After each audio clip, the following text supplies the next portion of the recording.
함께 말씀 보겠습니다. 오늘 우리에게 주시는 하나님의 말씀은 에베소서 6장 10절에서 20절까지 말씀입니다. 에베소서 6장 10절에서 20절까지 말씀입니다. 한 절씩 교독하겠습니다.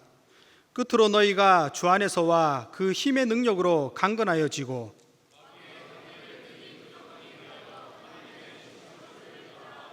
우리의 씨름은 혈과 육을 상대하는 것이 아니요 통치자들과 권세들과 이 어둠의 세상 주관자들과 하늘에 있는 악의 영들을 상대함이라.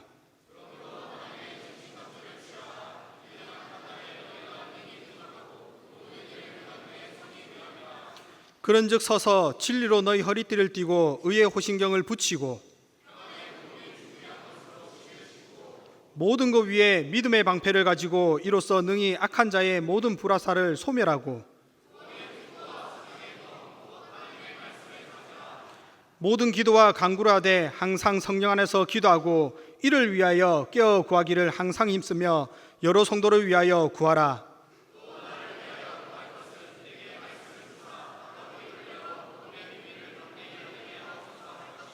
20절 함께 읽겠습니다. 이 일을 위하여 내가 쇠사슬에 매인 사신이 된 것은 나로 이 일에 당연히 할 말을 담대하게 하려 하심이라. 아멘. 이 시간 하나님의 전신갑주를 입으라 라는 제목으로 함께 말씀을 나누고자 합니다. 옆에 분을 보시고 이렇게 인사합시다. 하나님의 전신갑주를 입읍시다. 오늘 우리가 함께 읽은 에베소서는 사도 바울이 로마 감옥에 있을 당시에 기록한 옥중서신입니다. 사도 바울이 이 에베소서를 기록한 목적이 있는데, 그것은 처음 교회에 속하게 된 이방인 성도들에게 교회 머리가 되신 그리스도로 인하여 교회가 함께 연합하고 하나 되며 각자가 교회로서 가져야 할 새로운 삶에 대하여 이 태도를 교훈하기 위함입니다. 그 중에서 우리는 오늘 읽은 본문을 보면 성도의 영적 전쟁과 관련한 말씀으로서 구원받은 성도가 단순히 윤리적으로나 도덕적으로 삶을 사는 것이 아니라 영적인 면에서도 새로워져야 할 것을 말씀하고 있습니다. 이 시간 주시는 말씀을 통하여 예수 그리스도로 말미암아 한 공동체로 연합된 우리가 세상에서 어떠한 삶을 살아야 하는지 한번 살펴보고자 합니다. 제가 이전에 명랑이라는 영화를 본 적이 있습니다. 아마 여러분들 가운데서도 많은 분들이 이 영화를 보셨을 것입니다. 이 명랑이라는 영화는 이순신과 외적과의 싸움을 그려낸 영화인데, 당시에 1761만 명의 사람이 보았을 정도로 매우 유명한 영화였습니다. 이 영화를 자세히 살펴보면 전쟁을 치르는 가운데 병사들의 공통점이 하나 나타나고 있습니다. 그것이 무엇일까요? 그것은 바로 모두가 갑옷을 입었다는 것입니다. 그 중에서도 장군들이 입은 갑옷을 보면 일반 병사들의 갑옷과 달리 갑옷에 쇠를 녹여서 비늘 모양으로 만들어 달아 놓았습니다. 일반 병사들은 그냥 가벼운 갑옷을 입고 몸을 가볍게 하여 전쟁에 임하는데, 유독 중요한 위치에 있는 장군들은 활동도 불편하게 그리고 몸도 둔하게 하는 무거운 갑옷을 입는 것을 볼 수가 있습니다. 당시에 이순신 역할을 한 최민식 씨가 한 말이 있는데, 영화를 촬영하는 당시 자신의 입은 갑옷의 무게를 보면 무려 20kg이나 되었다고 얘기를 하였습니다. 실제로 과거 선조들이나 외국의 사례를 보면 전쟁 중에 입었던 갑옷 중에서 철로 만든 갑옷은 무려 34kg이나 나가는 갑옷도 있었다고 합니다. 성도 여러분, 평상시 활동하는 옷을 입고 전쟁에 임하여도 시간이 지나면 지치고 힘들 텐데 무려 20kg이나 나가는 갑옷을 입고 나가서 거기에다가 무거운 칼도 차고 다닌다면 어떻게 되겠습니까? 아마 저 같으면 빨리 지쳐서 전쟁 가운데 가장 먼저 죽겠다라는 생각을 해보았습니다. 그리고 여기 계신 분들 중에서 20kg이나 되는 짐을 지고 전쟁이 아니라 그냥 길을 다닌다 해도 아마 힘들 것입니다. 그런데 이순신 장군과 다른 장군들은 분명히 자신들이 전쟁 중에 입는 갑옷이 다른 병사들이 입는 갑옷보다 무겁다는 사실을 알았을 것이고, 이것을 입었을 때 더 빨리 지친다는 사실도 알았을 것인데 그 무거운 갑옷을 입었다는 것입니다. 그러면 왜 이렇게 무거운 갑옷을 입었을까요? 그들이 바보라서 그랬을 것일까요? 아닙니다. 그들이 무거운 갑옷을 입은 것은 바로 전쟁 중에 죽지 않고 살아남기 위해서 입었다는 것입니다. 그들이 입었던 갑옷은 무겁기 때문에 일반 사람들이 감당하기 힘듭니다. 그래서 장군들은 날마다 훈련을 통하여 그것을 감당하기 위한 체력을 키웠고, 그것을 입음으로써 난전 중에 날아오는 화살과 칼과 창을 맞더라도 피해를 줄여 생명의 위협에서 살아남게 되는 것입니다. 오늘 우리가 함께 읽은 말씀을 보면 11절에 마귀의 관계를 능히 대적하기 위하여 하나님의 전신갑주를 입으라고 말씀합니다. 여기서 전신갑주를 입으라는 말씀이 나타나는데, 우리가 말씀을 통하여 알 수 있는 것은 현재 성도가 생활하고 있는 이 삶의 터전이 마냥 평화롭고 조용한 그런 삶이 아니라는 것입니다. 성도 여러분, 전신갑주는 언제 입는 것입니까? 아침에 일어나서 조깅할 때 이렇게 전신갑주를 입는 사람이 있습니까? 아니면 집안 청소나 설거지할 때 전신갑주를 입습니까? 여러분들이 명절을 맞아서 이제 집에 가서 가족들이 모인 가운데 이렇게 가족들이 돌아올 때 앞치마 대신에 이렇게 집에서 전신갑주를 입고 설거지를 한번 해보십시오. 그리고 음식장만을 한번 해보십시오. 그리고 남편은 아내를 위해서 이렇게 집안 청소를 할 때 가벼운 옷차림이 아니라 이렇게 투구도 쓰고 전신갑주를 입고 청소를 한번 해보십시오. 어떤 일이 일어나겠습니까? 그러면 아마도 이 양반이 더위를 먹었나, 아니면 벌써 그거 있지 않습니까? 치매가 왔나 라고 몇 마디 아마 이렇게 질문을 던질 것입니다. 그리고 조금 이상하다 싶으면 아마 병원으로 바로 데려갈 것입니다. 성도 여러분, 그러면 전신갑주는 언제 입는 것입니까? 누구나 다 아는 것처럼 당연히 전쟁 시에 입는 것입니다. 하나님께서는 현재 성도들을 향하여 전신갑주를 입으라고 하는 이유는 바로 지금이 전쟁터이기 때문입니다. 지금 여러분들 가운데 이처럼 평화롭고 안전한데 무슨 전쟁이 터진 것인가? 어디 내가 모르는 전쟁이라도 났나라고 생각할 수도 있지만, 이 세상은 마귀가 성도들을 무너뜨리기 위하여 날마다 공격하는 영적인 전쟁터라는 사실입니다. 마귀는 지금이라도 할 수만 있다면 택한 백성이라도 넘어뜨리기 위하여 공격하고 있다라는 것입니다. 그런데 성도 여러분, 전쟁을 임하는 가운데 아무런 무기도 가지지 않고 갑주도 입지 않고 전쟁에 나간다면 어떻게 될까요? 보나마나 금방 적군의 칼에 맞아 죽게 될 것입니다. 그래서 오늘 본문에서는 이러한 마귀의 관계를 능히 대적하기 위하여 전신갑주를 입으라고 명령하고 있는 것입니다. 그렇다면 우리가 입어야 할 전신갑주가 무엇인가? 세상에서 일어나는 전쟁은 사람들이 자신의 몸을 보호하기 위하여 눈에 보이는 옷과 같은 갑주를 입습니다. 과거에는 종이를 이렇게 덧대어 가지고 갑옷을 만들기도 하였는데, 요즘은 시대가 발달하여 군대에서는 철모를 쓰거나 아니면 잘 사는 나라 같은 경우에는 방탄복을 입기도 합니다. 그리고 좀 더 잘 사는 나라는 영화를 봐서 알겠지만 아이언맨이 입는 정말 무적인 같은 그러한 전신갑주를 입기도 할 것입니다. 앞에서 우리가 본 이순신 장군도 갑주를 입고 수많은 전쟁을 치르고 이 전쟁을 승리로 이끌었습니다. 그러나 이 세상의 갑주는 그것을 입었다고 해서 영원한 승리를 가져다 주지는 못합니다. 지금도 많은 사람들에게 존경을 받고 있는 역사적인 인물인 이순신 장군도 세상의 갑주를 입었지만 결국 왜군의 총을 맞아 나의 죽음을 적들에게 알리지 말라는 유명한 명언을 남기고 그도 죽었습니다. 이처럼 세상의 갑주는 적의 공격을 완벽히 막아내지는 못합니다.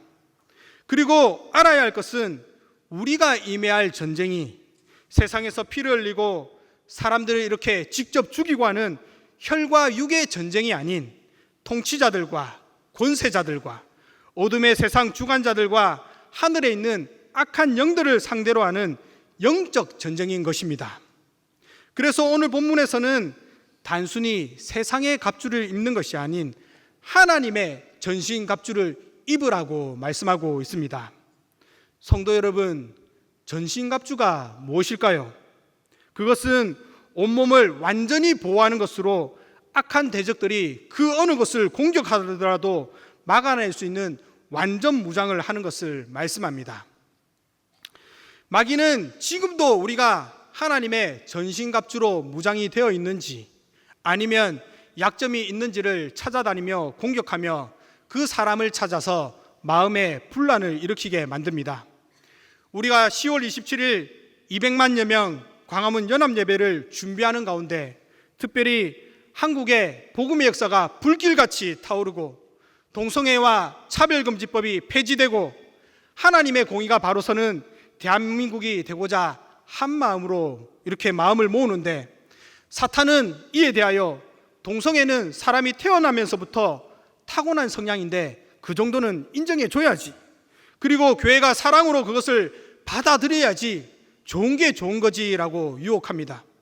그리고 더 나아가 동성애는 죄가 아니다, 이는 사람이 사는데 마땅히 누려야 할 자유이며 이를 반대하는 사람들과 교회가 잘못된 것이라며 오히려 하나님을 대적하고 죄악에 동조함으로 12.7 굳이 거기 갈 필요 있나? 그리고 내 한 사람이 간다고 무엇이 달라지겠느냐며 우리를 시험에 빠지도록 유혹하기도 합니다. 이처럼 마귀는 성도들의 약점을 찾아 그 틈이 생기면 그 부분을 공격합니다.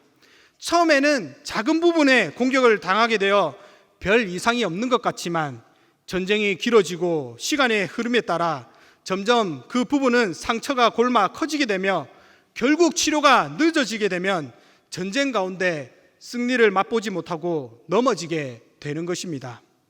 그래서 13절에 보면 그러므로 하나님의 전신갑주를 취하라, 이는 악한 날에 너희가 능히 대적하고 모든 일을 행한 후에 서기 위함이라고 11절에 이어서 또다시 반복하여 강조하고 있는 것입니다.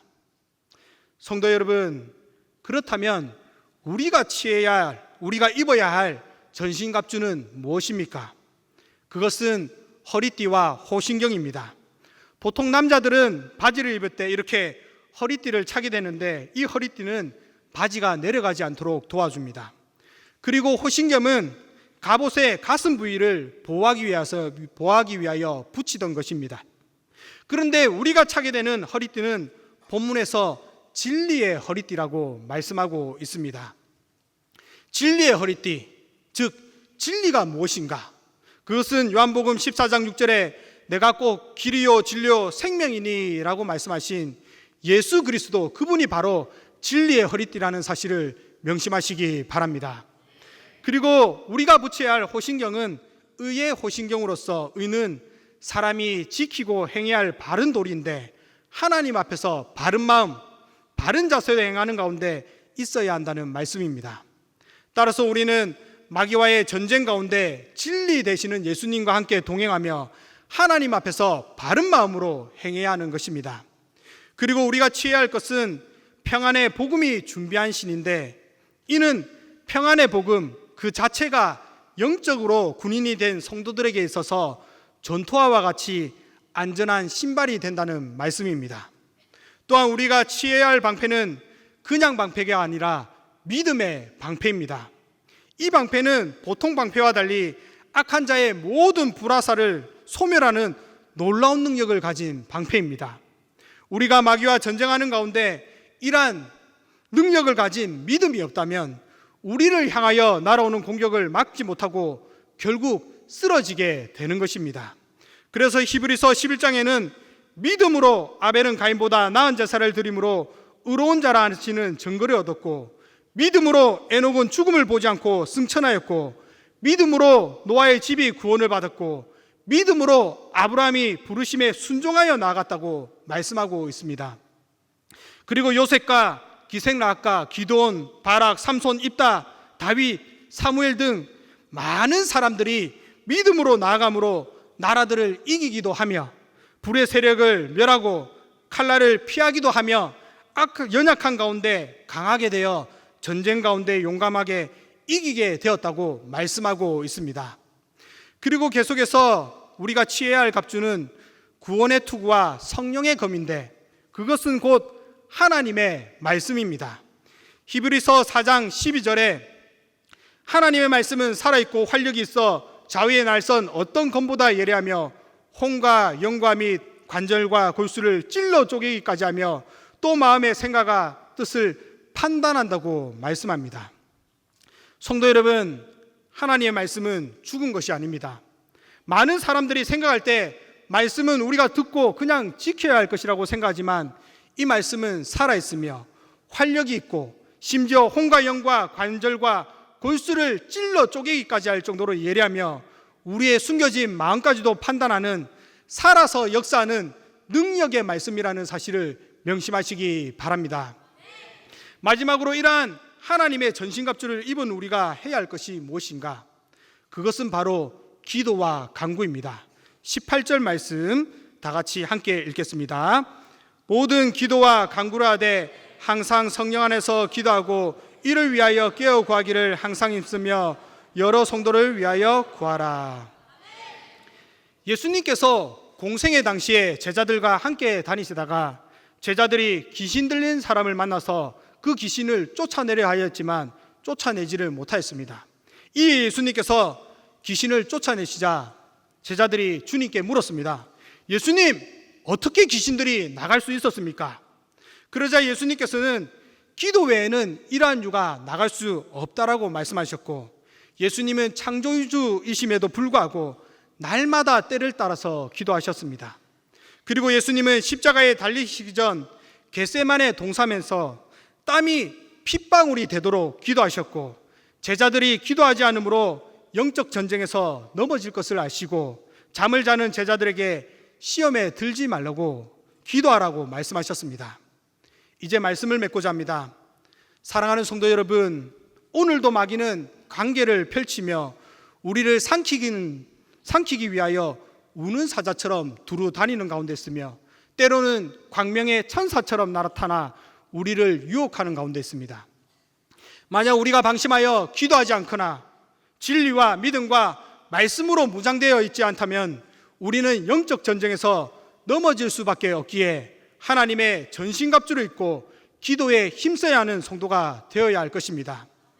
우리가 마귀와의 전장 가운데 한 가지 해야 할 것이 있는데 그것이 무엇인가? 그것은 바로 복음을 전하는 것입니다. 19절 말씀에 보면 또 나를 위하여 구할 것은 내게 말씀을 주사 나로 입을 열어 복음의 비밀을 알리게 하옵소서 할 것이니 라고 말씀하며, 그리고 이에 대하여 사도 바울은 이 복음을 전하는 일에 쇠사슬에 매인 사신이 되었다라고 말씀합니다. 여기서 사신은 왕을 대신하여 보내심을 받은 사람으로서 왕의 말을 전하는데, 바울은 하나님께서 보내신 사람으로서 복음을 전하는 일에 매여 그 복음의 비밀을 알리기에 힘쓰는 자로 살아간다는 말씀입니다. 성도 여러분, 전쟁이 시작되면 많은 사람들이 죽습니다. 지금 세계 곳곳에 전쟁이 그치지 않고 일어나는데, 전쟁이 일어나면 남녀노소를 불문하고 어른과 어린아이를 가리지 않고 사상자와 사망자가 나타납니다. 그런데 놀라운 사실은 이러한 죽음의 그늘이 드리워져 있는 전쟁터 가운데 복음이 바로 생명을 살리는 일을 한다는 것입니다. 특별히 우리는 추석을 맞아서 그동안 잘 만나지 못한 가족들을 만나게 될 것인데, 오늘 말씀에 나타난 사도 바울이 영적인 전쟁 가운데 죽은 영혼을 살리는 일에 하나님의 부르심을 받은 것처럼 우리 모두가 복음을 전하는 일로 부르심을 받았다는 사실을 기억하시기 바랍니다.